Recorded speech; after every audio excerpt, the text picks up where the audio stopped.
വിശുദ്ധ യോഹന്നാൻ അറിയിച്ച സുവിശേഷം 5-ാം അധ്യായം 2 മുതൽ 8 വരെയുള്ള തിരുവചനങ്ങൾ. ജെറുസലേമിൽ അജകവാടത്തിനടുത്ത് ഹെബ്രായ ഭാഷയിൽ ബെസ്തേദ എന്ന് വിളിക്കുന്ന ഒരു കുളമുണ്ടായിരുന്നു. അതിന് 5 മണ്ഡപങ്ങളും. അവിടെ കുരുടരും മുടന്തരും തളർവാദക്കാരുമായ അനേകം രോഗികൾ കിടന്നിരുന്നു. 38 വർഷമായി രോഗിയായിരുന്ന ഒരുവൻ അവിടെയുണ്ടായിരുന്നു.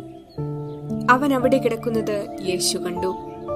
അവൻ വളരെ നാളായി കിടപ്പിലാണെന്നറിഞ്ഞ് യേശു ചോദിച്ചു, സുഖം പ്രാപിക്കാൻ നിനക്ക് ആഗ്രഹമുണ്ടോ? അവൻ പറഞ്ഞു, കർത്താവേ, വെള്ളമിളകുമ്പോൾ എന്നെ കുളത്തിലേക്കിറക്കാൻ ആരുമില്ല. ഞാൻ എത്തുമ്പോഴേക്കും മറ്റൊരുവൻ വെള്ളത്തിലിറങ്ങിക്കഴിഞ്ഞിരിക്കും. യേശു അവനോട് പറഞ്ഞു, എഴുന്നേറ്റ് കിടക്കയെടുത്ത് നടക്കുക.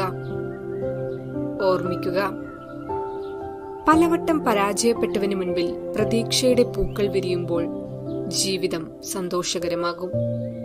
പറയുന്ന ഓരോ വാക്കുകളിലും പ്രതീക്ഷയുടെ ഒരു നിധി സൂക്ഷിക്കുവാൻ അവർ പരിശ്രമിക്കും.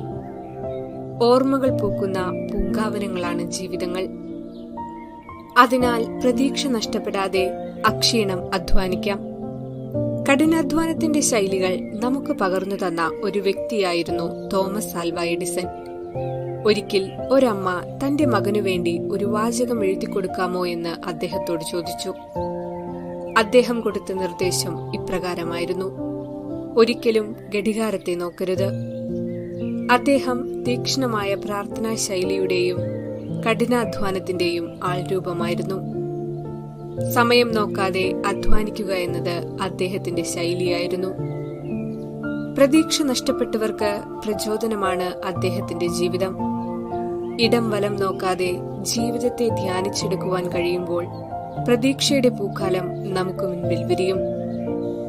ബൈബിളിൽ പ്രതിപാദിക്കപ്പെടുന്ന തളർവാദ രോഗിയെ സംബന്ധിച്ച് ബെസ്തേദായിലെ കുളം ഒരു അത്ഭുത ലോകമായിരുന്നു.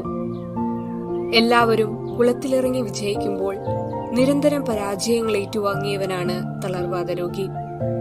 എങ്കിലും അവൻ പ്രതീക്ഷ കൈവെടിയാതെ 38 വർഷം കാത്തുകിടന്നു. അവന്റെ മുൻപിലെ പ്രതീക്ഷയുടെ അനുഭവമായിരുന്നു ക്രിസ്തു. ആരുമില്ലാത്തവന്റെ മുൻപിൽ എല്ലാമായി തീരുന്നവനാണ് ക്രിസ്തു. വെല്ലുവിളികളെ വിജയവഴികളായി തിരിച്ചറിയുന്നവന് മാത്രമേ ബെസ്തേദ കുളക്കര പ്രതീക്ഷയുടെ കവാടമായി തീരുക. മഹാത്മജി ഓർമ്മിപ്പിക്കുന്നു, ഹൃദയം ശുദ്ധമാണെങ്കിൽ ഓരോ സന്ദർഭത്തിലും നമ്മുടെ കടമ എന്തെന്ന് നമുക്ക് തിരിച്ചറിയാൻ സാധിക്കും. നമ്മുടെ കടമകളെ തിരിച്ചറിഞ്ഞ് പ്രവർത്തിക്കുവാൻ തുടങ്ങുമ്പോൾ പൂക്കുന്ന ഒരു പൂക്കാലം നമ്മുടെ ജീവിതത്തിലും ഉണ്ടാകും. അതുകൊണ്ട് നാം പ്രതീക്ഷ നഷ്ടപ്പെടാതെ വിശുദ്ധ ഹൃദയം നേടിയെടുക്കുവാൻ എല്ലാവർക്കും ഇടയുണ്ടാകട്ടെ എന്ന് പ്രാർത്ഥിക്കാം.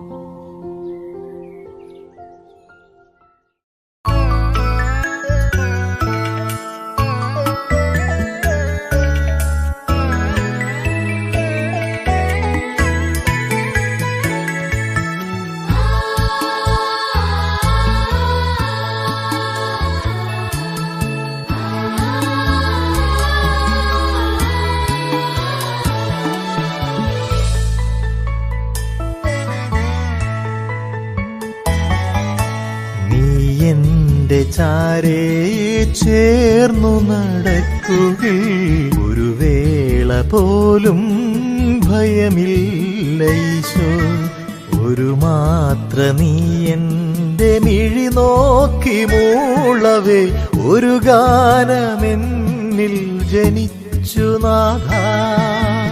നിൻകരമാണെന്റെ ബലവും നീയാണെൻ ഗാനവും ഈണവും. നിൻകരമാണെന്റെ ബലവും നീയാണെൻ ഗാനവും ഈണവും. നാഥാവരേണമേ എന്നീവരേണമേ പ്രാർത്ഥിച്ചു ഞാൻ കൈകൾ കൂപ്പിടുന്നു. എന്റെ സ്വപ്നങ്ങളിൽ നീ സാന്നിധ്യമാകേണമേ സ്നേഹനാഥ. നാഥാവരേണമേ എന്നീവരേണമേ പ്രാർത്ഥിച്ചു ഞാൻ കൈകൾ കൂപ്പിടുന്നു.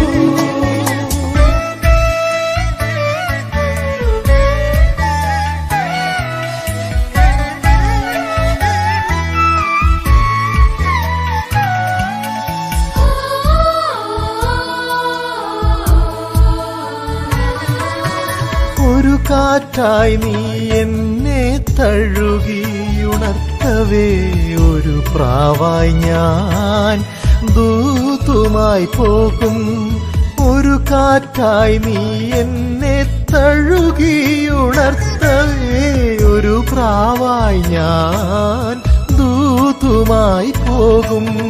നിൻ സ്നേഹം ഞാൻ മഴ പോൽ പൊഴിക്കാമീ ലോകമെങ്ങും. നിൻ കരുണയും കനിവായൊഴുക്കാമീ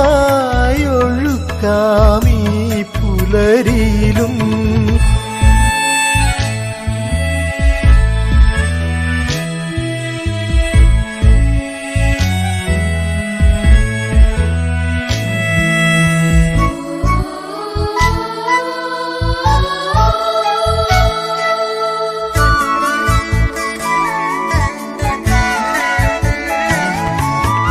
ഒരു പനി നീർപ്പൂ നിനക്കായടർത്തവേ,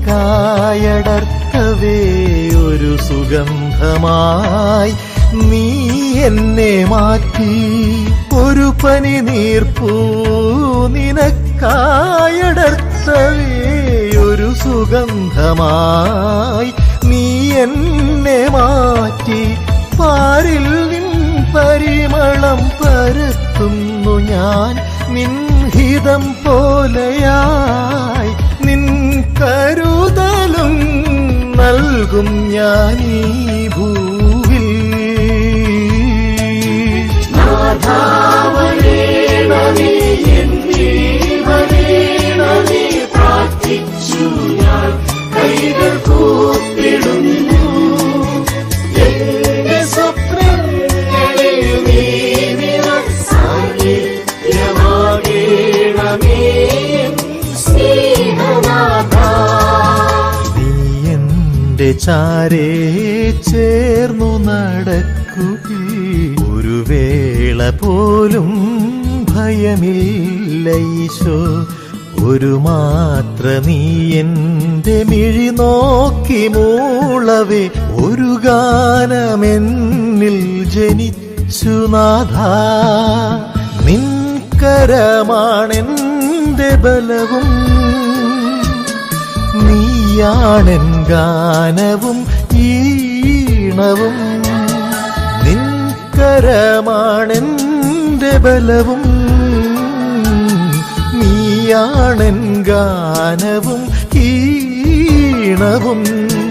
നാഥാവരേണമേ എന്നിൽ വരേണമേ, പ്രാർത്ഥിച്ചു ഞാൻ കൈകൾ കൂപ്പിടുന്നു.